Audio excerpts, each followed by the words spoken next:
It is the first Wednesday following the first Tuesday in January after an election year, which means it is Inauguration Day. Good morning, I'm Andrew Gobia, live from the capital of South Carolina here in Columbia, joined as we will bring you over the next 2 hours on ETV and ETV Radio, live coverage of Governor Marshall Clement Sanford's second inaugural. We're joined this morning by Dr. Walter Edgar, historian from the University of South Carolina. Walter? Andy, my pleasure to be with you today. And it is great to see you again. We were last together for Election Day as we determined the results of what happened. And ladies and gentlemen, welcome. And let's the listen processional in as we of the will bring you 94th inaugural live ceremony coverage of of the this state inaugural. of South Carolina will now begin. Music for the processional will be performed by the 282nd Army Band from Fort Jackson, directed by Chief Warrant Officer 3 Matthew C. Morris. Please remain seated during the processional. Presenting the honorable members of the General Assembly. The distinguished members of the House of Representatives are led by the Sergeant-at-Arms carrying the mace, followed by the Clerk of the House, Charles Reed, and Speaker of the House, Robert W. Harrell Jr. and Mrs. Harrell. Walter, we are going to sit here for the next hour or so and see some of these officials, some of these elected officials. We will see international officials make their way on down for this processional, which is a very formal ceremony, of course. It is, and it's most appropriate that it comes with the House. The mace dates back to the 18th century and is, of course, the symbol of authority of a parliamentary body. And goes back to our old Commons House of Assembly deciding that they were as good as the House of Commons back in England. There's a great deal of symbolism here throughout any state capital, especially in Columbia. The mace, obviously, which is located on the wall when they are in session. They actually did open session this morning, from what I understand, which is what they do on inaugural day. It's an absolutely, and we're taking a look at the mace right now as they carry it on down. A bit of a history behind that, in that it actually disappeared for a time. It disappeared for a while, but it is an absolutely beautiful piece of the silversmith's art. It was made in England, brought over here in the 1740s. And if you walk in the House chamber and the mace is there before the Speaker's podium, the House is in session. If the mace is not there, the House is not. That's right. That's one of the things I can recall from my time in Washington as well. Whenever the House is in session or the legislature is in session, they have a bright light on top of the Capitol building in Washington. The mace in session here. Is there anything similar? And we'll get to the Senate in just a moment. Is there anything similar in the Senate here? Yes, there is a sort of state that is before the Speaker, well, the Lieutenant Governor's podium. So again, the members of the legislature making their way on down. Once again, Governor Sanford going to be dealing with a Republican-controlled legislature. We, of course, want to make sure that we talk about everything that is going on here. We want to make sure that we have a sense of propriety in regards to this inaugural today. But politics is going to come into it a little bit, obviously. Oh, no question about it. The governor's already presented his budget to the General Assembly, and there's been a reaction to that. You and I both had a chance to look at his inaugural speech, which is, I think, very erudite. George Bernard Shaw, Martin Luther King, Robert Kennedy, some wonderful quotes from very eminent individuals, but also pointing to South Carolina and Mark Sanford's vision for South Carolina. He, 4 years ago, brought up Ernest Shackleton, who was the Antarctic explorer, who for 2 years had a team down in the Antarctic, and they were trapped, and it was through unity and through discipline he was able to bring his band of explorers back. Governor Sanford 4 years ago said that that was pretty much what he expected to do over the next 4 years. He references the expedition once again. Absolutely. On the very first page. Yes, that's right. And, you know, it is interesting because we do have Governor, General Assembly, all of the same party.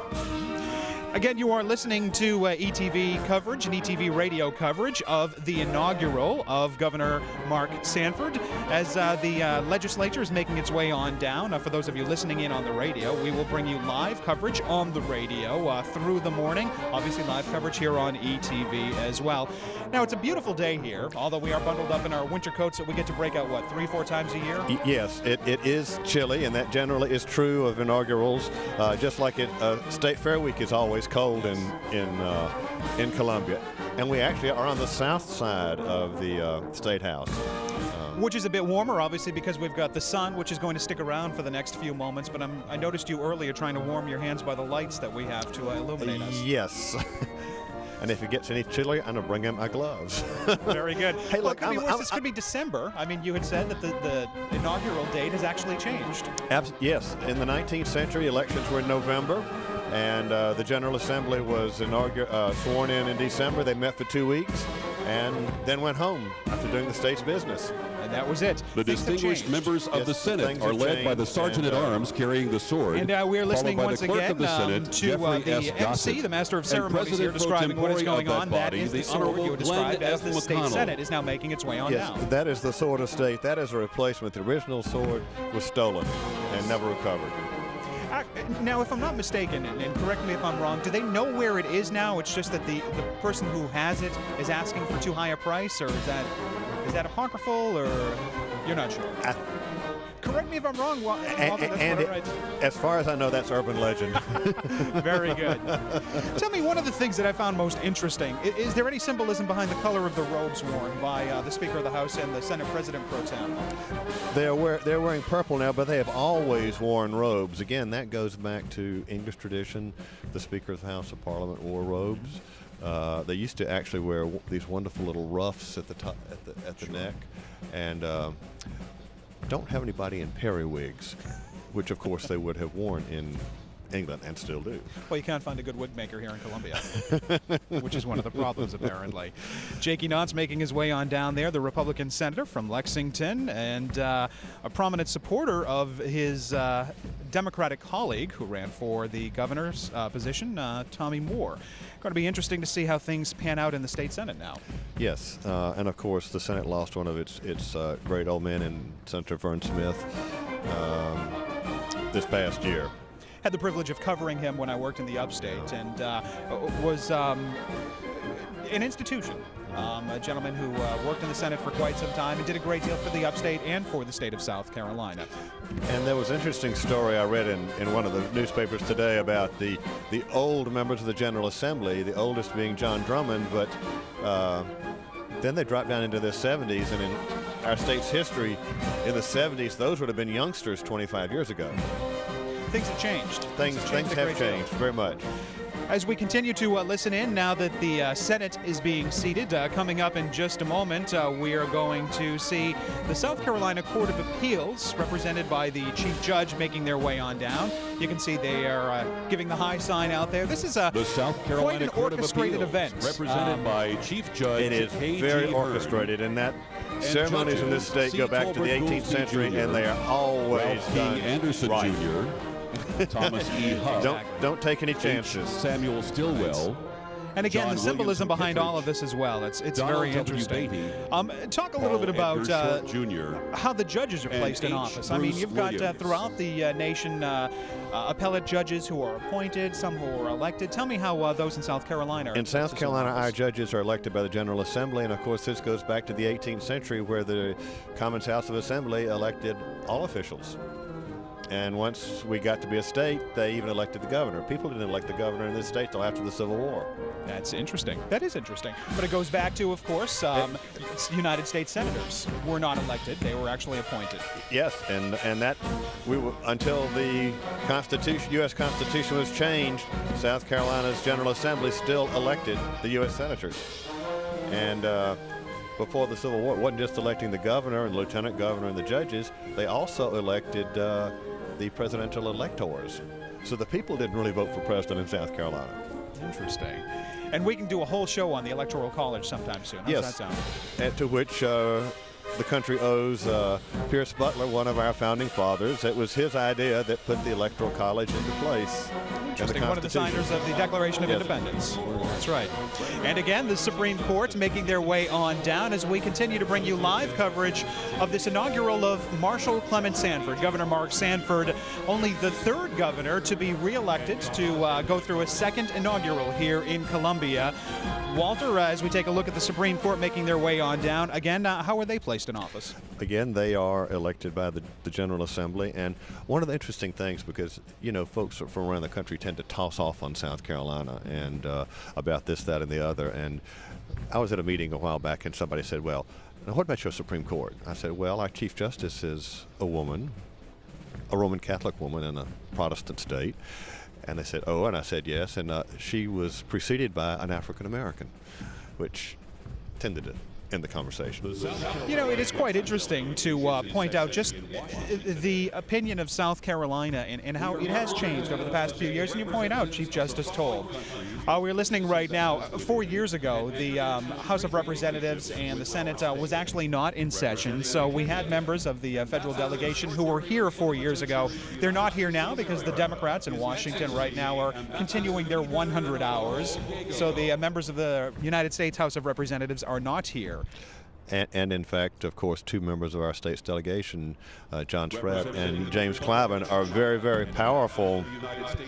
Was actually up in Washington last week when Congressman Clyburn assumed the position. He is now the third most powerful man in Congress as the whip to the majority party, only the second African American to assume that position.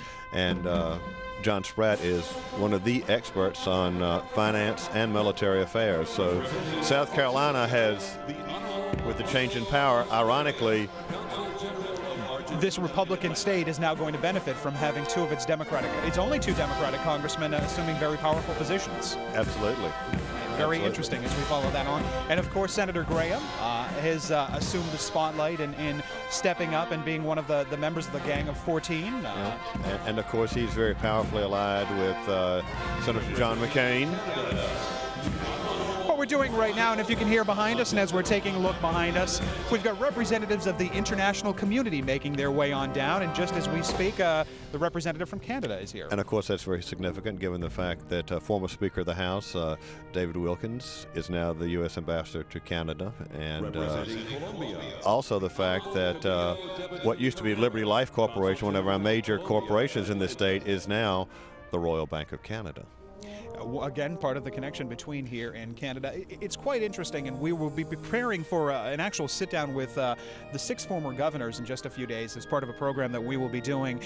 And I'm very interested in taking a look at how international commerce has changed over the past 50 or 60 years in South Carolina. And South Carolina, of course, has taken a lead from that. And the representative from Germany, and of course, German investment in this state is the highest of any place outside the Federal Republic of Germany. When again, take a look at the upstate, I-85. In addition to, of course, BMW, you have dozens of BMW suppliers. And the locals have called I-85 from the state line to Anderson the Autobahn. It is. Yes. It is. And some of those drive as if it is the Autobahn along I-85. Just kidding, of course.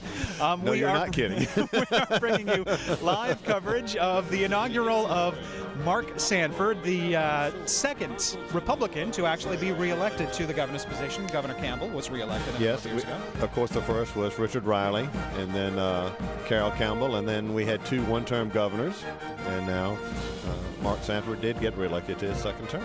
And both of those one-term governors will be here. Governor Beasley, a Republican, who was actually a former student of yours. Yes, he was. And Governor Hodges, who was defeated by Governor Sanford 8 years ago. Yeah. It's going to be interesting to see just where things go now and how Governor Sanford's relationship with not only the legislature but those in power in the state will change. Well, you know, those of us who study states history and politics, it's been interesting because we had, for example, Governor Jim Edwards, who was the first Republican governor in modern history in South Carolina, worked with a Democratic legislature. Yes. And then, conversely, Jim Hodges worked with a Republican legislature. We were talking about Canada and Ambassador Wilkins just a moment ago, and he was actually a little bit of inside baseball here. There was a very, very difficult trade issue facing the United States and Canada over softwood lumber and imports between softwood lumber from Canada into the United States. They've been going on for decades. Yes. And Ambassador Wilkins stepped up and told me, you know, he said, I didn't know much about it. He said, but he knew how to deal with people. He brought the right people together. And Ambassador Wilkins, who has a history of working with people, stepping across the aisle, actually did so on the international stage. And was very successful in actually reconciling this very important issue. Which was a thorny diplomatic one, but also a big economic one for American timber interests. Canada, of course, the #1 trading partner for the United States. Yes. And I may be mistaken on this, over $1 million a day is traded between the United States and Canada. So, and that may even be, I think it may be less than that as well. I mean, more than that. As we continue to listen to the international representatives, we are now in Italy, making their way on down. I mean, we've got consulates and representatives of consulates who are here again. Is this kind of a fun day for them? Is that why they show up, or is something actually being done? This is business, our diplomacy. I mean, South Carolina, people seem to forget, have been a part of the world scene since the 18th century. We were part of global markets then, and we very much are now. Investment here, Pirelli, for example, Italian firm investing in South Carolina. We have Japanese firms. We have Chinese firms, Japanese firms. I mean, the list goes on, and I think that's why you see this long list of dignitaries representing those various nations. Representatives from Denmark were here as well. We were talking a little bit earlier about Denmark has a strong presence in South Carolina. Well, and actually the relationship with that has been more academic. There is a University of Southern Denmark, and their American Studies program specializes in Southern literature and history, and we've had a number of joint conferences between USC and University of Southern Denmark. Municipal leaders right now and other well-known people. We just heard from Mayor Campbell, the mayor of Columbia, who made his way on down. Mayor Coble, rather. There is Mayor Coble making his way on down. Once again, cadets from the Citadel are accompanying those, resplendent in their uniforms. This is Mrs. Campbell. Yeah, widow of former Governor Campbell.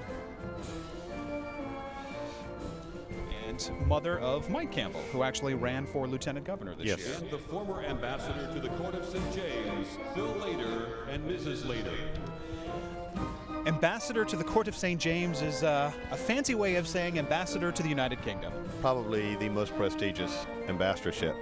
One of the interesting things in the last 20 years, Andy, has been with both parties, Democrat and Republican, how the number of South Carolinians who have drawn plum assignments. And now, Wilkins in Canada now. Secretary Riley. Yes. Very impressive show of the former governors now. Speaking of, Secretary Riley, who I guess that's how you address him now. Yes. But as at a dinner the other night, he said he preferred being governor.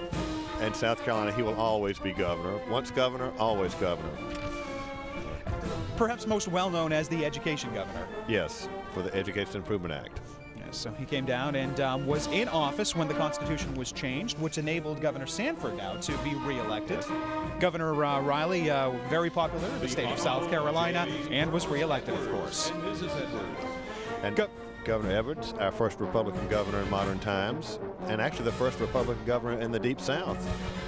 Fascinating story as to how Dr. Edwards, a dentist, was elected back in the early 1970s. It was the Democratic Party was still very powerful in South Carolina at that point. Yes, indeed. And their candidate was declared ineligible. And Pug A very Ravenel. famous name, South Carolinian name. Pug Ravenel. And the party had selected someone else, and that didn't go down with the party making a choice. It's not the first time it's happened. When a party made a choice, when Senator Maybank died in office, the party bigwig selected somebody to run, and that's when Strom Thurmond had his write-in candidate for the Senate. So the people still, votes do count. Yes, they certainly do. And they counted in making Governor Beasley a one-term governor, of course, perhaps most well-known for his call to bring the flag down, and some say that that was one of the reasons why he was not reelected. Well, that was one, but there were other reasons as well. How one runs a campaign in this state is very, very important. Yes. And in that particular case, Jim Hodges ran a very, very good campaign. And speaking of which, Governor Hodges and his wife, Rachel, perhaps most well-known for her Reading with Rachel segments on ETV Radio. Governor Hodges, of course, the immediate predecessor to Governor Sanford. Nice to see, again, reaching across party lines, the former governor here. And is it tradition, obviously, for all the former governors to show up? Senator Hollings is unable to make it today as well. And he is, and of course that's because Mrs. Hollings is ill, and he seldom leaves her side. Now I think it's Next, we present presidents of the institutions of higher And learning now, in of our course, state. we are going to, as we take a look at those who chaired the inaugural committee, a very, not only a symbolic position, but an important position in reconciling all of these things and getting this put together. And yes, like I said, this is a timetable. And everything works. There are people there at the doors, at the top of the stairs, letting someone know when it's time to go down the aisle. Timing things out. That's where I think the cadets from the Citadel are, playing a major role, and not only escorting, but perhaps providing a little muscle up there and making sure that people stick to the strict time limits. But I think if you look very closely, you will find that there is a woman at the door. It's just like who runs the wedding. In this state, if you want it one right, the ladies are going to be making sure that it happens. Speaking of which, and if you don't mind, I'd like to offer our congratulations to you publicly here on ETV. You're going to be married in February. Yes, February 3rd, I'm going to be married lovely Neela Gibbons. I hope you don't mind me mentioning this. Oh, no, not in the least. Okay. So sometimes I'm a little bit giddy. That's Very nice. It's nice to hear. That really Yes. is. Congratulations. Well, thank you. Good. Your colleagues, the presidents of the institutions of higher learning here across the state. South Carolina has long faced some challenges in the education community, and governors have worked quite some time to try and improve education here. Yes, Andy, that's one of those things that, as a historian, that has frustrated me. I've read every inaugural address, every State of the State address from 1900 through Governor Sanford's last one, and everyone says we need to improve education in South Carolina. And the fact that we're still worrying about improving leaves a lot of unanswered questions. It's a challenge. It is a challenge.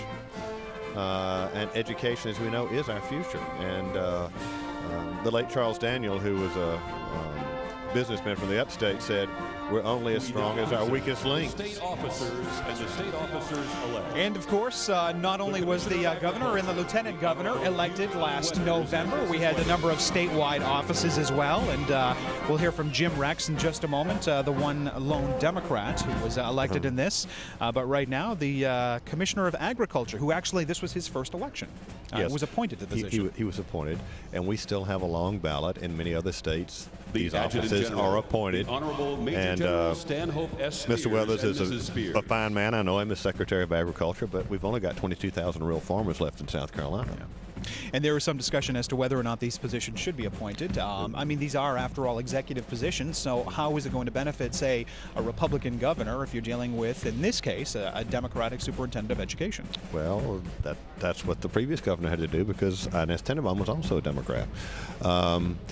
That's a very good question, and under Carol Campbell, there was an effort at government reform, and I did serve on that restructuring commission, and we had a twofold plan. One was to really create a cabinet form of government, and we got a modified cabinet form of government. Sure. Because what you have with these various constituencies, they want to keep their man or their woman elected as opposed to being appointed. We just saw Jim Rex, who is going to replace the other lone Democrat in the statewide position up there, making his way on down. Inez Tenenbaum, who actually ran for the United States Senate against Yes. Jim DeMint and was the education superintendent, along with Sam Tannenbaum, very well known in circles here at South Carolina, right behind her. The Comptroller General, the Honorable Richard Ekstrom and Mrs. Ekstrom. And what is interesting, when Mrs. Tenenbaum ran, she led the ticket both years. She got more votes statewide than any other statewide officer. Interesting. And now we are going to see Mr. Ekstrom, a former treasurer for South Carolina, General, making his way on down, and one of the more interesting races that we saw this year. So Mr. Ekstrom, again a former treasurer, was reelected to his position as Comptroller General. And Henry McMaster, very well known in national political circles. And also a very distinguished South Carolina family. The McMasters have been in and out of state government for 200 years. Accompanied by his mother, Mrs. Louise. And Mr. McMaster, Attorney General McMaster, ran unopposed this time, so he was able to actually sit back and enjoy Election Day. Yes. And I think that speaks to how effective he was. and I don't think I'm quoting out of school, our Chief Justice, who is, of course, a very ardent Democrat, said that he was one of the most effective attorney generals she's ever worked with. Interesting. That it was working for the state and not politics. There is Thomas Ravenel, the treasurer-elect, making his way on down, replacing a true, speaking of institution, a true institution in South Carolina. Grady Patterson, yes. Grady Patterson, you talk about the greatest generation. He was a fighter pilot in World War II, came back, earned his law degree, served the state of South Carolina for more than 4 decades. Absolutely, and we still have one of those old war horses in the Senate, in John Drummond. That's right. And now Mark Hammond, an upstate resident, was reelected to the position of Secretary of State, along with Mrs. Hammond, making their way on down. Mr. Hammond working in Spartanburg County before he was elected and ran for statewide office, and now, of course, running the Secretary of State's office. And again, I mean, you take a look at these statewide offices and the constitutional offices, the question is going to remain, you know, and it has been going on for decades now, state government reform and changes. And now the governor's children, Governor Sanford's and Jenny Sanford's children are making their way on down.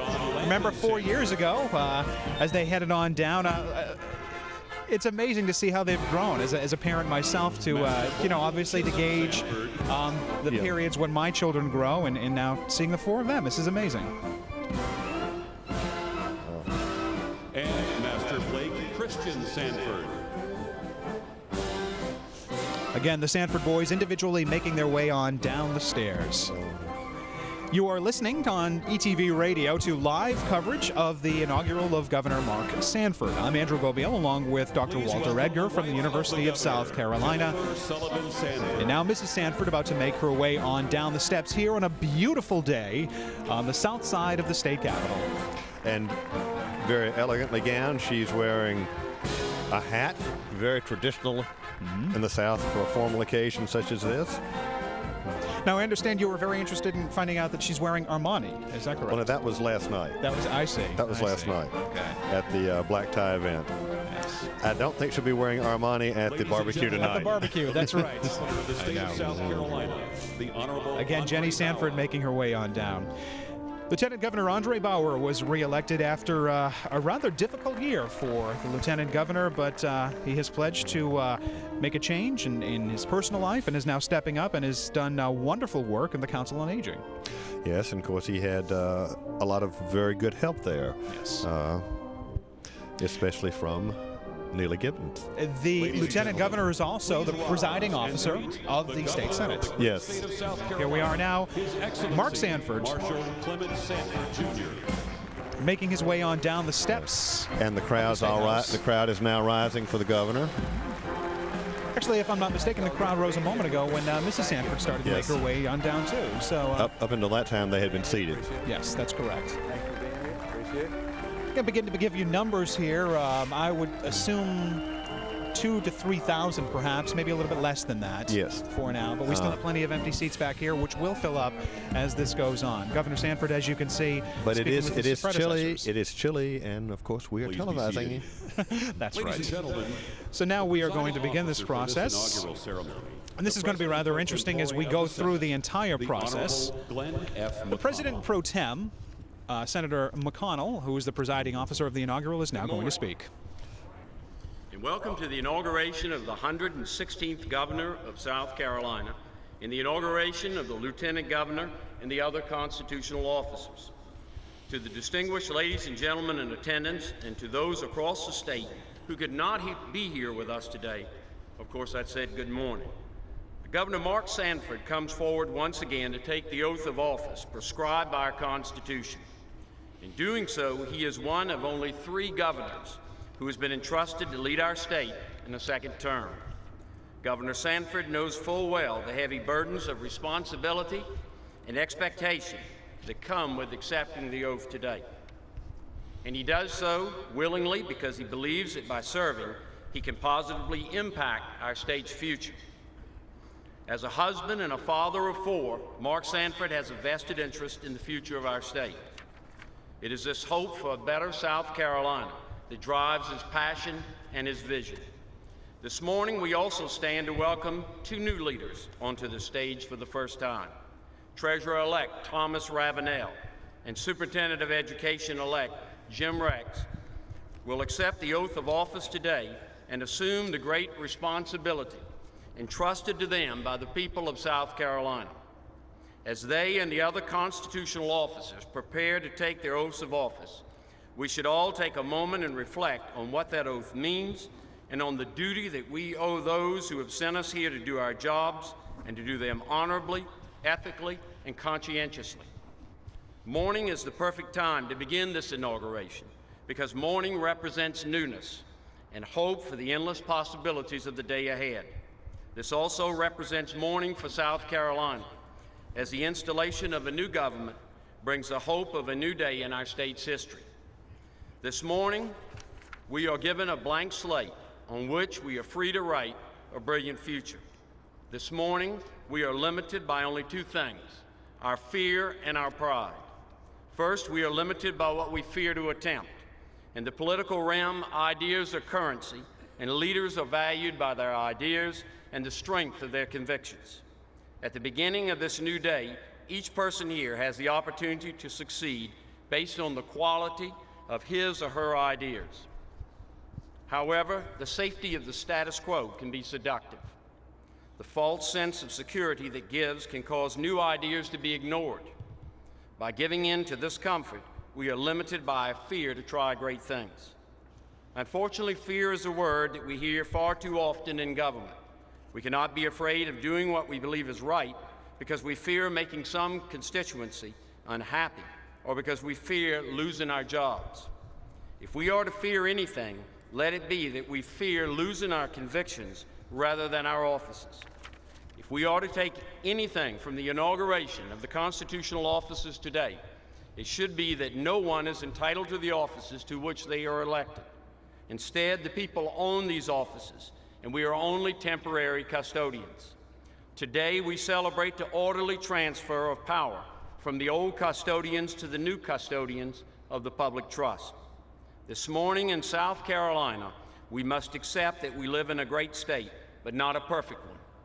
We must endeavor in the day ahead to conquer those heights where we have failed in the past and find those forests where we can blaze a new trail. We can only take advantage of the promise that this morning brings if we wait to the potential that exists in the light of the new day.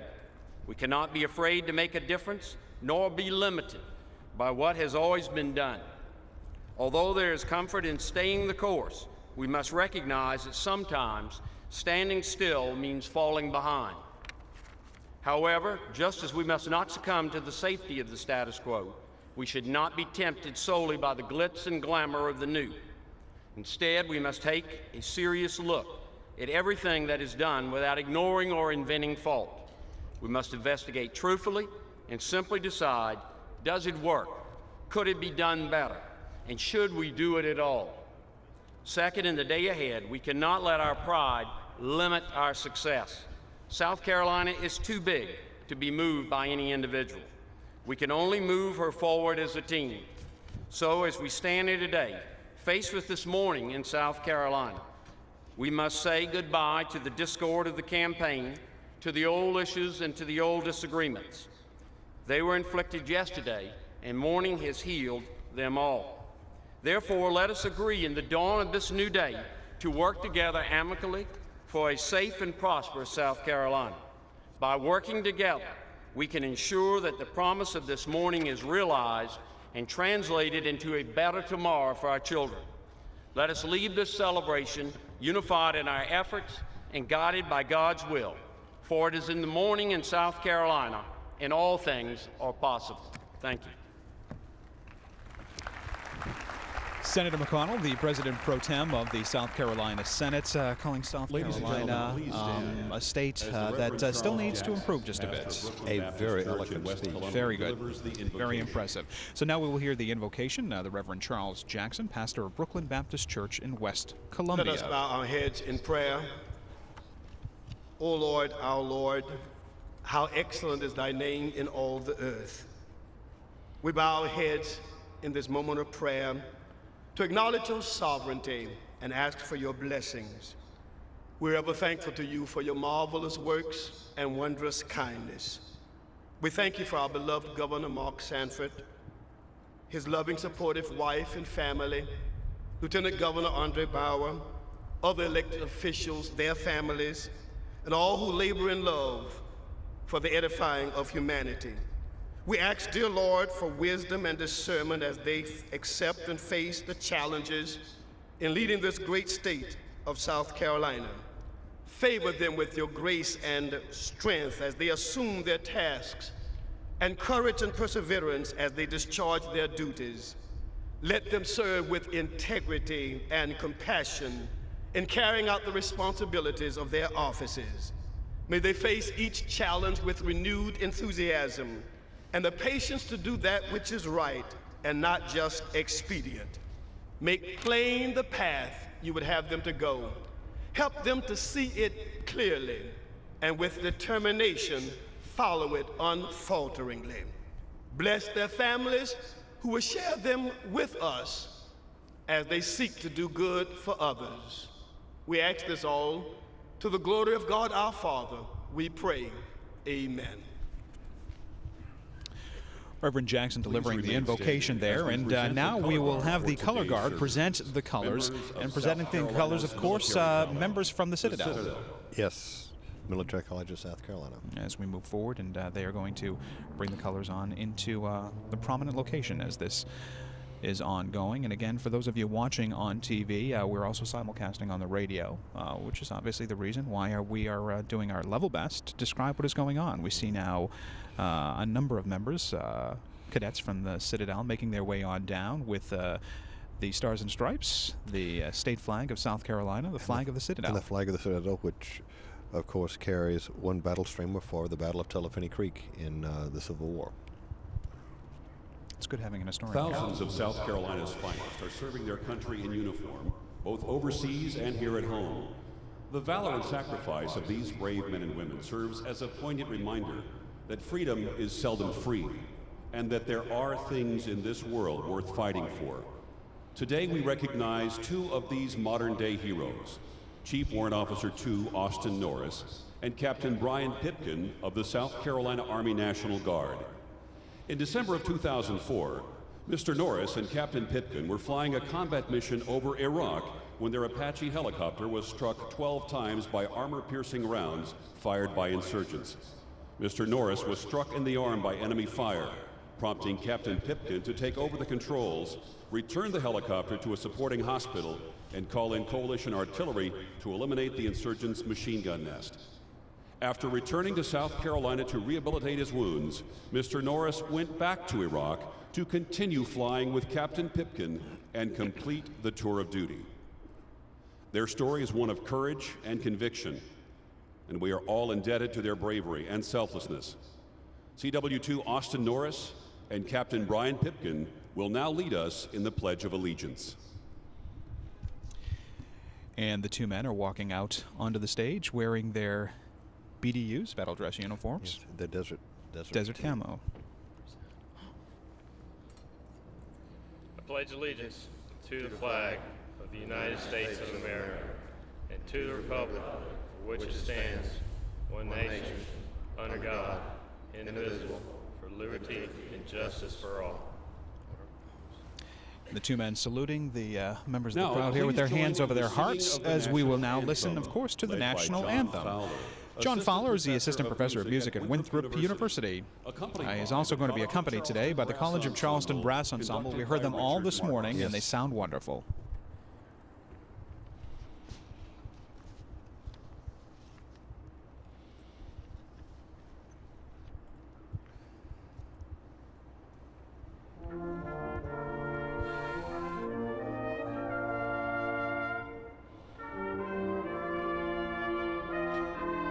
And of course, the Citadel Cadets, the other two flags dip in honor of the American flag. You see by the dawn's early light what so proudly we hailed at the twilight's last gleaming, whose broad stripes and bright stars through the perilous as we watched were so gallantly streaming, and the rockets' red glare, the bombs bursting in air, gave proof through the night that our flag was still there. Oh, say does that star-spangled banner yet wave o'er the land of the free and the home of the brave? John Fowler from Winthrop University delivering a stirring rendition, which I think is required. That's how you have to describe it, of the national anthem. Very stirring. That's very right.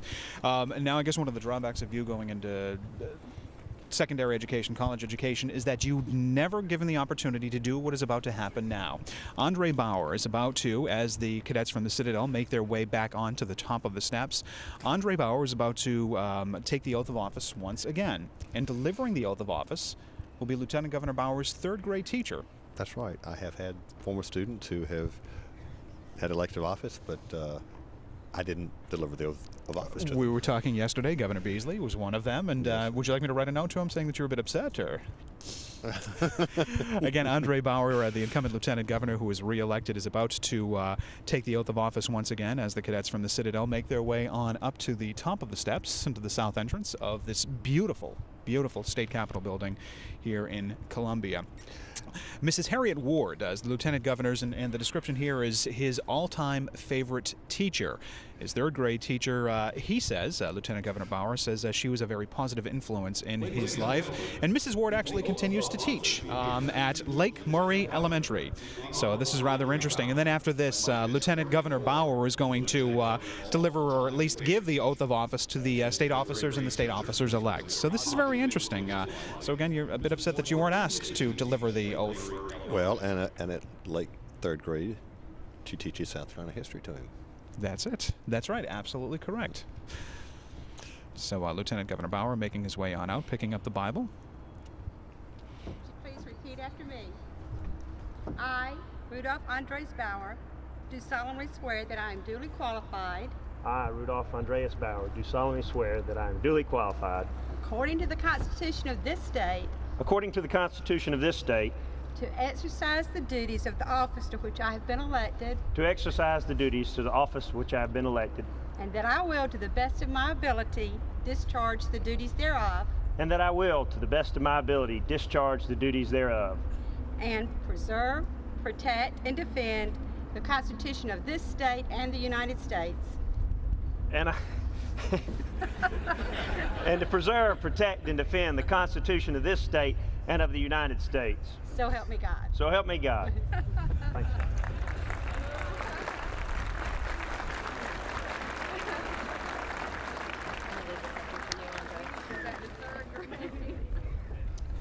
Lieutenant Governor Bauer, the consummate politician, stepping back to make sure the mic picked up his words. Yes. And as mentioned, Lieutenant Governor Bauer is now going to step up and administer the oath to the state officers and the state officers-elect as they make their way on down. I'm trying to think if I can figure this out offhand quickly. We have Thomas Ravenel, the treasurer. We've got Jim Rex, the superintendent of education-elect. Mr. Ekstrom. And, well, those are the only ones who are elected. All the others have been re-elected. Yes, Okay. but they all still have to be sworn Of in. course, they have to be sworn in. I will.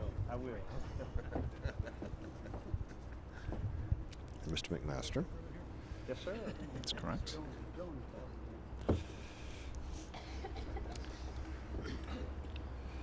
And Mr. If you Spears. gentlemen would repeat after me. Adjutant General.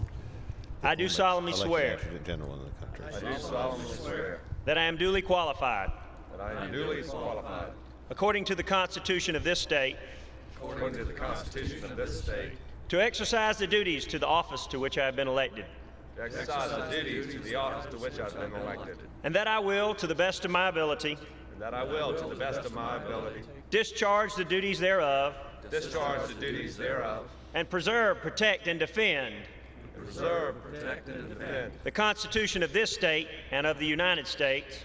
the Constitution of this state and the United States. So help me God. So help me God. Congratulations. So once again, the state constitutional officers, some of whom had actually campaigned saying that their position should be appointed and not elected, now actually in office. Yes, government reform and restructuring is a major part of the governor's. So now we're going to step back and take an opportunity to listen to some music right now as we are continuing to bring you live coverage of the inauguration, not only of Governor Sanford, but also of the state constitutional officers, of Lieutenant Governor Andre Bauer, and now a chance to sit back and enjoy some of the music as we go on. This is going to be a patriotic melody sung by the Benedict College Concert Choir, Dr. Linda Kershaw conducting. Let's listen in.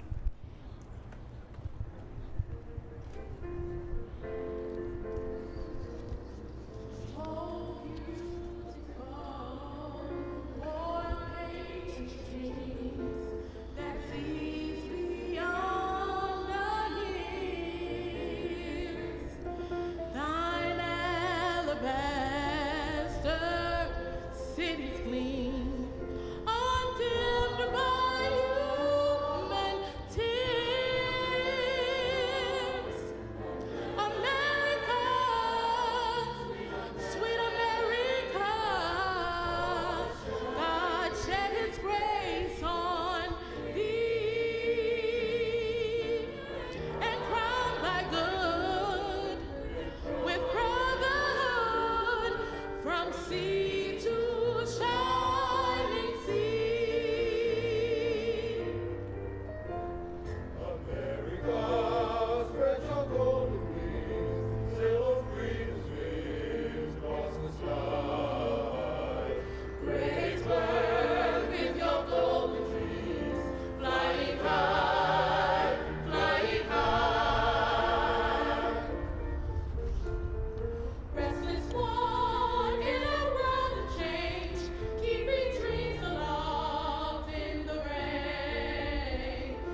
Dr. Linda Kershaw directing the Benedict College Concert Choir. Now, as we continue, we are going to have the Poet Laureate of South Carolina, Marjorie Heath Wentworth from Sullivan's Island, is going to deliver an original composition. And she has captured the rhythm of the coast of Carolina better than almost anyone I know. Beautiful poet. And again, this is original. The World is Green Again.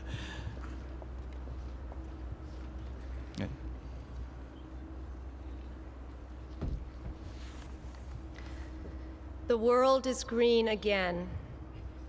Low limbs of the live oak twist like overlapping black rivers across the sky. It is easy to feel lost in the maze of their convoluted journey, but there are small birds we cannot see singing in the silvery sun, nests balanced on the tips of branches like bowls of light. An osprey looks down from a nest of twigs and Spanish moss. The broad crown of the oak is thick with green leaves rippling in waves, sometimes hovering over water, searching the surface for fish. He remembers this tree, the absolute permanence, considers its great weight and all the lives intertwining. He exists as a mass of feathers, talons, and bone, a dark-winged fishhawk weaving a life from air. Loyal to this land and patient, he trusts the hours that pass through wind and cold bursts of rain. Like the live oak, like this place he inhabits with his whole heart, he waits until the days lengthen and the world is green again. The Poet Laureate of South Carolina with her original poem, The World is Green Again. We'll wait until it's published and then we can delve into the symbolism behind that. All right, sounds good.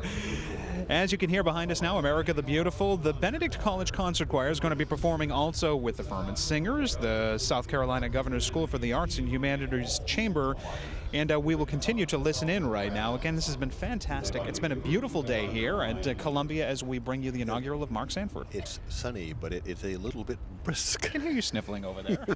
You glad that you broke out the winter coat for today? I did, and my gloves. Very good. That's right. So we will listen in once again. America the Beautiful, as Governor Sanford will take the oath of office in just about 5 minutes.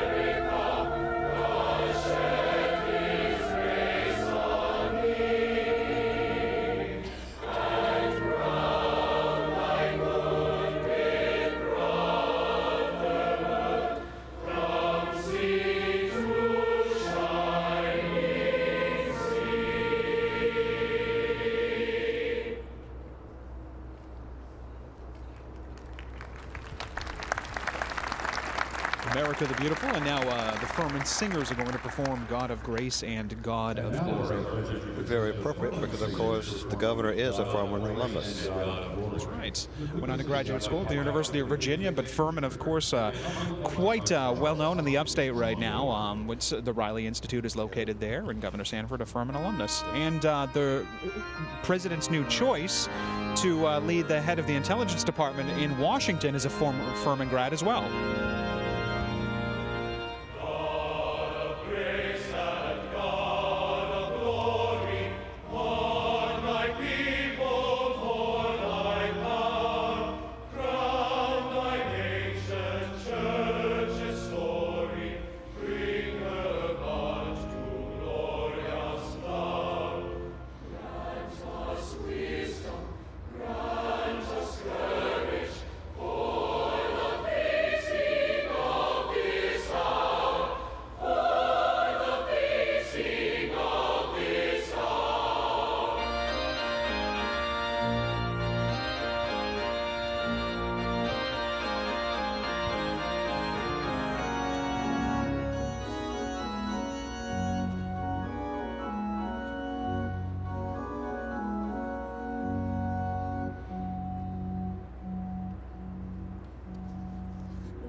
the Furman Singers there, and now it is time as we approach 12 noon for Governor Mark Sanford to be inaugurated once again. Administering the oath of office is going to be Chief Justice Jean Toll of course, the state Supreme Court.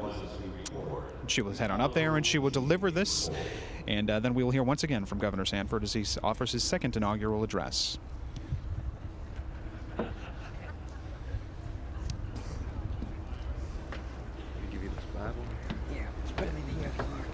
Governor Sanford stepping up with his wife and his 4 children at his side. Are you doing this again? Come on. Yeah, that's so they can be seen.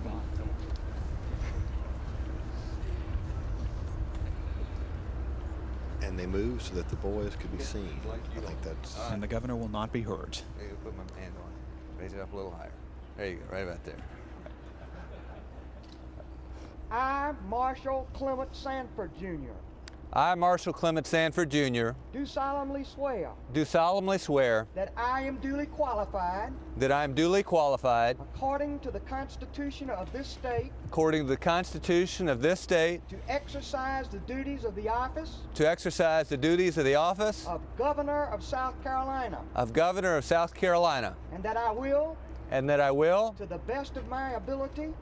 And that I will, to the best of my ability. Discharge the duties thereof. Discharge the duties thereof. And preserve, protect, and defend. And preserve, protect, and defend. The Constitution of this state. The Constitution of this state. And of the United States. And of the United States. So help me God. So help me God.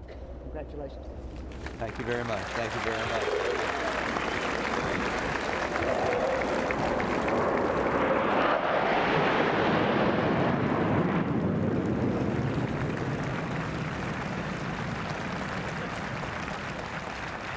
Fly over by jets from the South Carolina Air National Guard. The 169th Fighter Wing of the South Carolina Air National Guard. Marshall Clement Sanford, Jr., Governor of South Carolina. Andy, what was interesting when the oath was given, neither the Chief Justice nor the Governor used notes. They did it from memory. They did it. Thank you for that warm welcome. Please be seated. Thank you as well, I guess, to the people of South Carolina for the honor of serving this state for another 4 years. And while on the subject of thank yous, I want to thank my Maker. I believe that God brought us to this moment, and I'm humbled in simply being here, and I'm humbled in how important the task is of bringing change to our state for every one of us. Greg Surratt gave a great sermon this morning at the prayer service. And it reminded me of the number of different people praying for me and for our family and for this larger notion of change in South Carolina. And I want to thank them for those prayers. I would also say that I want to thank my family. No one gets anywhere alone in life, and that's particularly the case with those who love and support you, those closest to you. And on that front, I want to single out Jenny and Marshall and Landon and Bolton and Blake for the sacrifices that they've made over these last 4 years. I want to thank friends, both old and new, who put a lot of work and effort into bringing us here to today. And I want to thank the many distinguished visitors who were kind enough to come and be with us today, whether that's old friends like Iris Campbell, or old friends like Phil and Linda Later, or the many distinguished dignitaries who were kind enough to come and represent their countries that are important to this state and to this country. I would say that 4 years ago, I would say actually before that, I would say finally, I want to thank the fellow constitutional officers who were just sworn in, and members of the legislative branch, both House and Senate, and members of the judicial branch for their roles as partners, if you will, in navigating the challenging waters before us. 4 years ago, I stood before you as governor-elect with some grand dreams and some important ideas. I spoke on the need for change in South Carolina state government. Changing the way that we do business, changing the way that we handle our finances, changing the way that we interact with the taxpayer, and frankly, changing the way that we look to the future. In my inaugural, I spoke of Sir Ernest Shackleton's epic struggle of survival there on the Antarctic, and how it was through collective effort and focused vision and persistence and sacrifice and bold steps that they had prospered in a situation wherein not one of them should have survived. Like Shackleton, we began 2003 at times looking simply at how we get through the situation before us as we face the first negative revenue numbers in about 50 and unconstitutional borrowings and borrowed trust funds and a lot of other things. And it was through collective effort and focused vision and persistence that all of us, Senate and House, the people of South Carolina, worked together to make the improvements that we've made over these last 4 years. Now the trek before us, I think, is ultimately about taking steps toward greater levels of prosperity and making sure that, as Shackleton did, we take everyone with us. Today I stand before you a little bit grayer, a little wiser, tempered by reality, but nonetheless affirmed in my conviction that we can, together as South Carolinians, make a change for the better. I'm amazed at how much has changed over these last 4 years, and frankly, by how much more will change over the next 40. I'm struck by how fundamentally the decisions of today will impact the South Carolina of tomorrow that each one of our children will one day inherit. I'm humbled by the sacred obligation that my father used to talk about in leaving the world a little bit better place than you found it, and I'm also struck by the importance of now. Dr. Martin Luther King said in his I Have a Dream speech that we have come to this hallowed spot to remind Americans of the fierce urgency of now. He said that this was no time to engage in the luxury of cooling off or to take the tranquilizing drug of gradualism. I think that his words are just as true for South Carolina today. And the fundamental challenge for all of us lies in assessing where we are and where we need to go from here. Ecclesiastes 3 says that for everything there is a season and a time for every matter under heaven. And quite simply, I think that our state is in a season of change. And the bigger question is whether or not change happens to us or because of us. Our choices in either bringing change or reacting to change will directly impact opportunities in the state, and it's for this reason that I've spoken incessantly about Thomas Friedman and his flat world over these last 4 years. His presumption has been that because of globalization, we're in a newfound competition for jobs and capital and way of life with the other 6.5 billion souls that make up planet Earth. In the same vein, David McCullough, who wrote the book 1776, when asked what was the most pivotal time in American history, remarkably replied, not 1776, but from 2000 to 2005.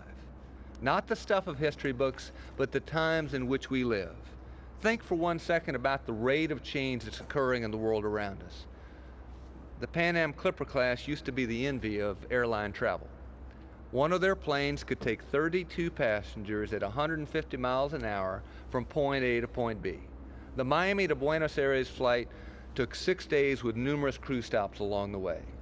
The new Boeing 787, being in large part produced right here in South Carolina, will soon take 300 passengers at 560 miles an hour on a 9-hour direct flight straight from Miami to Buenos Aires.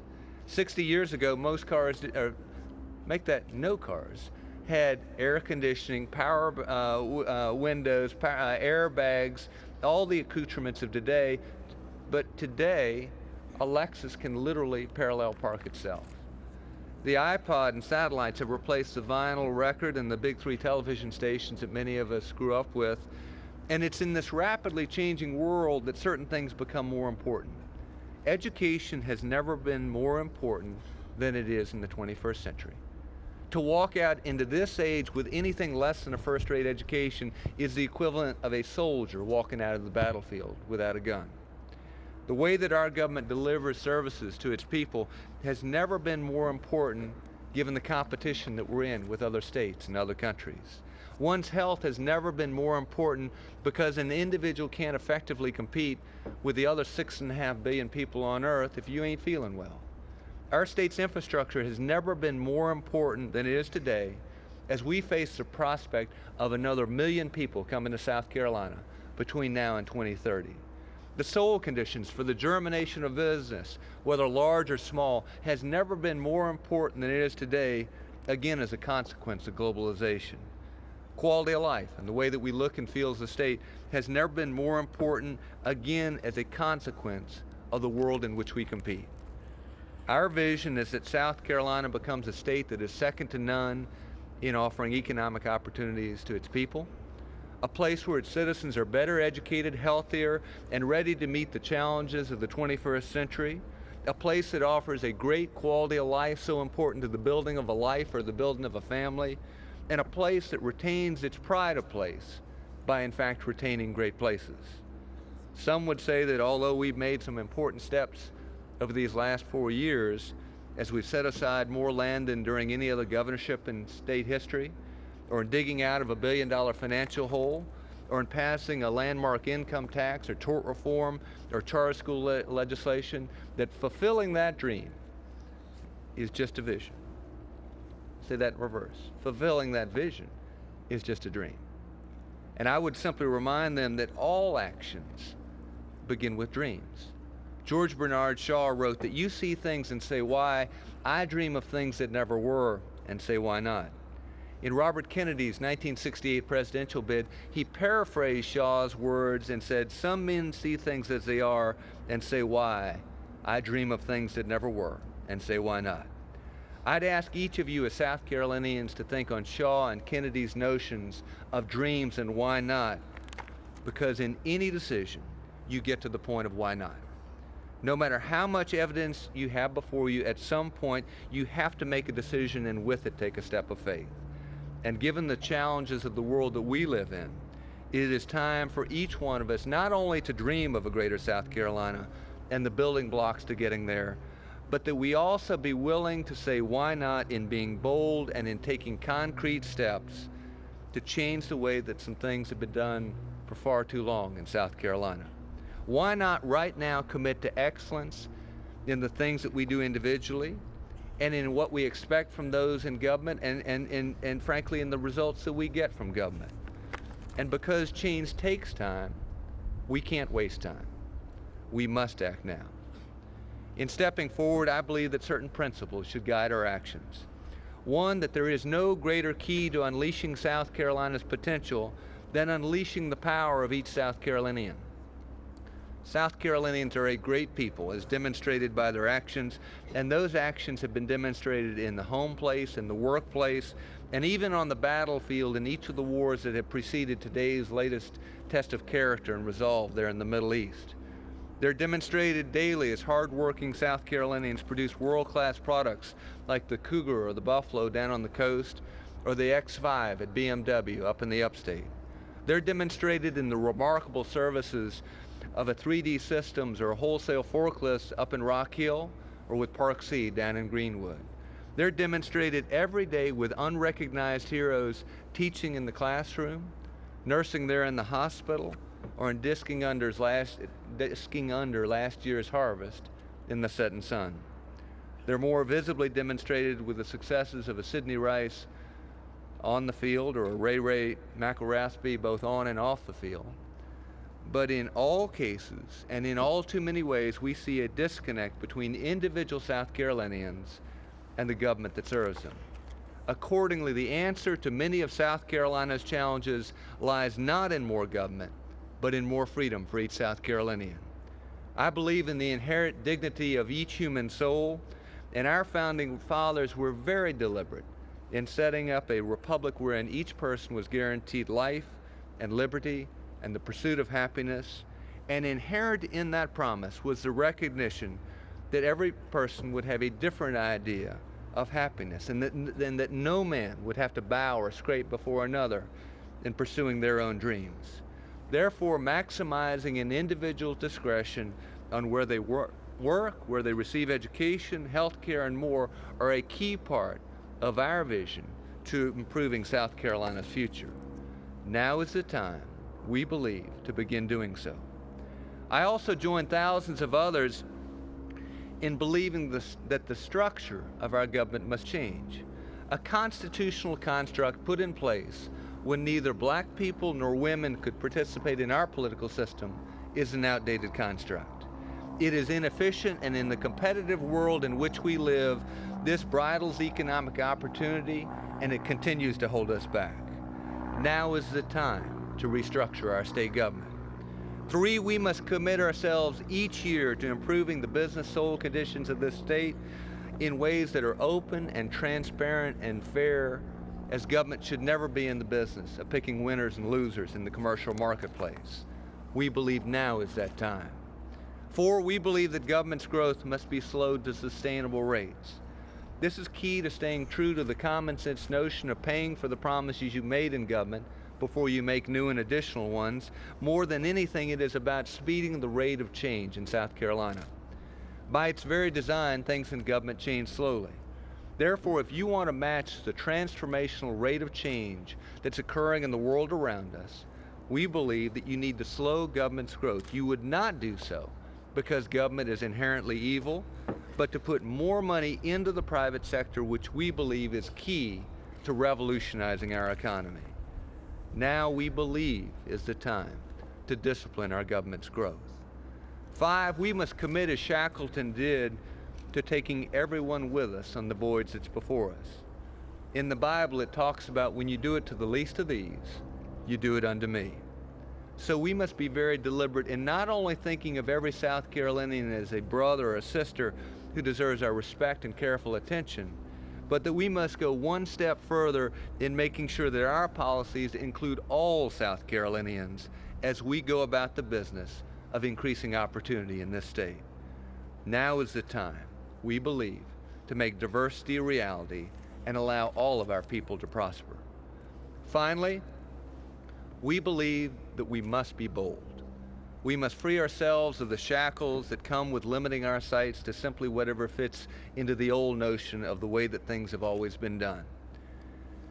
As Glenn said just a few moments ago, we believe now is that time. I think that if we view these challenges and changes as opportunities, profound improvements can come our way over the next 4 years. I'm genuinely optimistic that they will. In his second annual message to Congress in 1862, Abraham Lincoln said, "The dogmas of the quiet past are inadequate to the stormy present. The occasion is bowed high with difficulty, and we must rise with the occasion. As our case is new, we must think anew and act anew." 200 years ago, South Carolinians like Rutledge, Lynch, Middleton, and Hayward pledged their lives, their fortunes, and their sacred honor to a new form of government. And the question for each one of us is, what will we commit? In our collective hands are the keys to change. I need your help. I need not only the full participation of everyone that is gathered here today, but more powerfully, the help and work of citizens all across this state.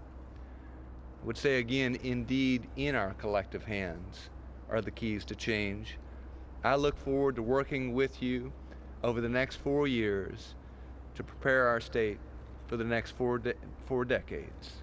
Together we can, and together we must. Thank you.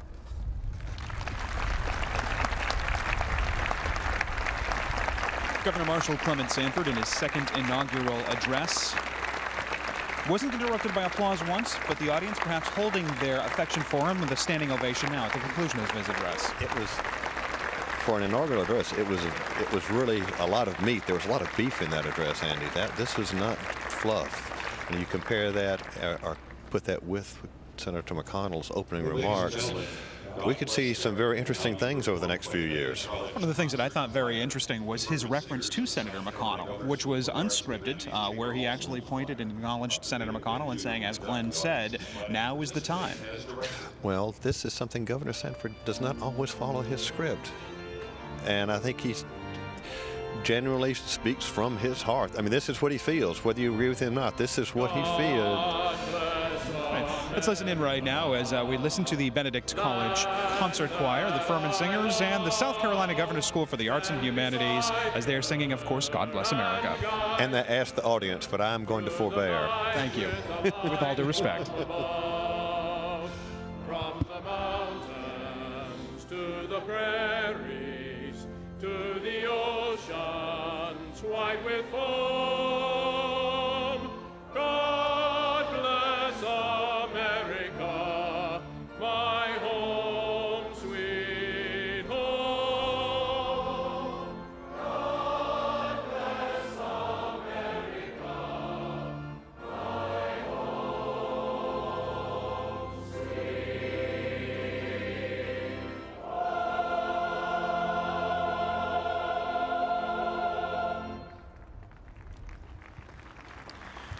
Beautiful rendition of that. And now the benediction, which is going to be delivered by Dr. Bob Jones III, of course, Chancellor of Bob Jones University up in the upstate in Greenville, as he is going to head on out and offer the benediction. Our Heavenly Father, if we do not have thy blessing, we have nothing at all. We do invoke thy blessing upon the executive branch, the legislators, the judicial, the officers, their staffs.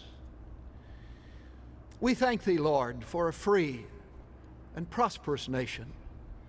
Let us never forget that the blessings that are worth having come from thee, from thy beneficent hand. Thine is the greatness and the kingdom and the glory and the victory and the majesty, for all that is in the heaven and in the earth is thine.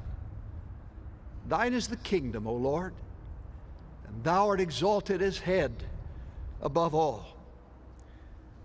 In thine hand it is to make great and to give strength unto all. We thank thee for the elected officials, the appointed officials who exercise authority over us. You've told us to pray for them because they are your servants. We commend them today to your keeping. And I pray that they may always be mindful of their human limitations and always resist their temptations. May they never forget from whence their privilege to govern comes, lest they oppress and abuse the people of this state. Keep them mindful, Lord, that they will give account to you in the dreadful day of judgment, for they're servants of yours and of the citizens who have elected them. Your word tells them that they are to do justly, to love mercy, and to walk humbly before their God. In their decision-making, Lord, they need heavenly wisdom in their personal life. They need circumspectness. In their hearts, they need humility, and in their character, they need integrity. In their minds, they need to think on that which is true and honest and just and pure and amiable and virtuous. And so at this closing moment of this grand inaugural event, we bow our heads and our hearts to call upon you at this hour, not because ritual requires it, but because as your creatures, we're dependent upon you, our Creator. In your word, you declare yourself to be the Lord and the King and the first and the last, the Redeemer, and that beside you there is no other. Let this be a day of our governor's recommitment to give us leadership that hearkens unto you, that is exercised in the fear of God, and with full awareness that because man's days on earth are as a shadow and there is none abiding, that he must lean upon your arms of omnipotence and make the eternal God, even Jesus Christ, his Savior, his refuge and his strength. We make this prayer in the name of our lovely Lord Jesus Christ, the one mediator between God and man. Amen. Dr. Bob Jones III, the Chancellor of Bob Jones University in Greenville, delivering, of course, the benediction. And now, Governor Sanford, Jenny Sanford, and the four children will head back on up those steps. Rather symbolic gesture yet again as they head towards the legislature where all of this work will begin. Absolutely, and there's going to be a reception at the governor's mansion. And then followed tonight, or later this afternoon, by a barbecue at the State Fairgrounds. How about the governor's mansion? I mean, it's... The State Farmers Market. State Farmers Market, that's right. We'll talk about the barbecue in just a second. You're going to have to take a stand and tell me which flavor of barbecue you prefer best. But look at the kids heading on up there. I mean, it's growing up in the governor's mansion. It must be rather interesting as they are raised in the public eye. I mean, Governor Sanford was elected to Congress, and they passed time perhaps through inaugurals and elections. And what's interesting is, beginning with Governor Hollings, we have had younger governors who have had children raised in the governor's mansion. The Riley children, the McNair children, the Beasleys. That's correct. The That's right. Hodges. So it's no longer electing the old guard to the governor's mansion. Succession of younger governors. And that is one of the things also that Governor Sanford mentioned in his inaugural address as we wait for the recession, as those honored guests make their way back on up into the State House. Let's talk a little bit more about what Governor Sanford said in his inaugural address. Very interesting. First, in full disclosure, someone in staff had contacted you to make sure that the history was correct and to perhaps offer some ideas, as those who do not recognize the past are doomed to repeat it, correct? Well, history does not always repeat itself, but unfortunately we human beings have short memories, and we sometimes do make the same mistakes over and over again. I thought it was very interesting that he appealed to, I made reference to it, the signers of the Declaration of Independence, people who were willing to pledge their lives, their fortunes, and their sacred honor. And no state dared more or gave more or sacrificed more than in South Carolina in the War of Independence. And that was the theme not only for Governor Sanford, as you are listening and observing live coverage of Governor Sanford's second inaugural here from Columbia. I'm Andrew Gobiel, along with Dr. Walter Edgar from the University of South Carolina. Thanks again for joining us. My pleasure. Senator McConnell mentioned that doing the right thing and perhaps giving up, in order to stand for your principles, giving up material goods. Dr. Jones mentioned that in the benediction as well. And I think it was interesting that particularly in Senator McConnell, he talked about we need to do what's right, not what we need to do to get re-elected. Exactly. And that's going to take courage, political courage. So where do we go from now? We saw 4 years ago the governor came up and reached across the members of the legislature and said, let's get this done, let's change things here in South Carolina. Did they? And will he be able to either continue that or begin that over the next 4 years? There were some successes, but restructuring government, which was really his main point, did not occur. And that, I think, is clearly one of his primary objects from his address. We need to change the way we've done things. We're dealing with a horse and buggy constitution, as Carroll Campbell called it, dating from 1895. And we need to streamline things. So once again, we are live here in Columbia, as we observed, and we are watching now the presidents of the institutions of higher learning here in South Carolina making their way on up. As far as inaugural addresses go, I mean, you've seen plenty here in South Carolina. What did you think of this one? There was a lot of punch in this. I mean, this, you know, you hear platitudes and what have you. There have been some memorable addresses. One that sticks in my mind was the one that the late John Carl West did. What he said, we were moving forward, and there are lines from other governors. But I thought this particular address, more so than his first address, like I said, it came from the heart. But this is what we need to do. Governor Sanford, whether you voted for him or didn't, is a man of principle. He knows what he believes in, and he is going to go after that. 3 sessions in Congress, or 3 terms in Congress, 1 term in the executive branch here. Now, as he's going to begin his other, he has always maintained that one belief, of course, of limited government, and it is something that he will pursue. But he also talked about, as you do under the least of these, thy brethren, and that, frankly, takes government as well as private charity. Which is going to be interesting as he tries to reconcile that. Yes. Governor Mark Sanford again, Lieutenant Governor Andre Bauer, as we take a look back some of the more interesting aspects of the inaugural address. First, Lieutenant Governor Bauer, the consummate politician, noticed that as he was being delivered the oath of office, it wasn't being picked up by the microphones. So he took a step back to make sure the mics did pick up his audio. And then Governor Sanford wanted everyone to see his family because his young sons could not be seen from behind the podium. So they all moved, and then without cue card or teleprompter, he and Chief Justice Toll delivered the address and response perfectly. I should hope so. They've done it before. I know, but doing things on the spur of the moment. I was kidding. Of course, we don't have teleprompters here, Andy. That's right, Walter, of course. And getting you to talk for 2 hours straight has been a challenge? I think not. I think not. Okay. Are you, my friend? Thank you. I appreciate that. Touche. Again, live coverage of the inaugural. An absolutely beautiful day today. It started out a bit cool. I noticed that you broke out the hand warmers. Yes, I did. I'm a real deep Southern boy. My blood runs thin on a day like today. It's 53 degrees. This is no Gulf Coast, that's absolutely sure. Walter Edgar, again, thank you very much for joining us. And we are now, hope you enjoyed this coverage of the inaugural address.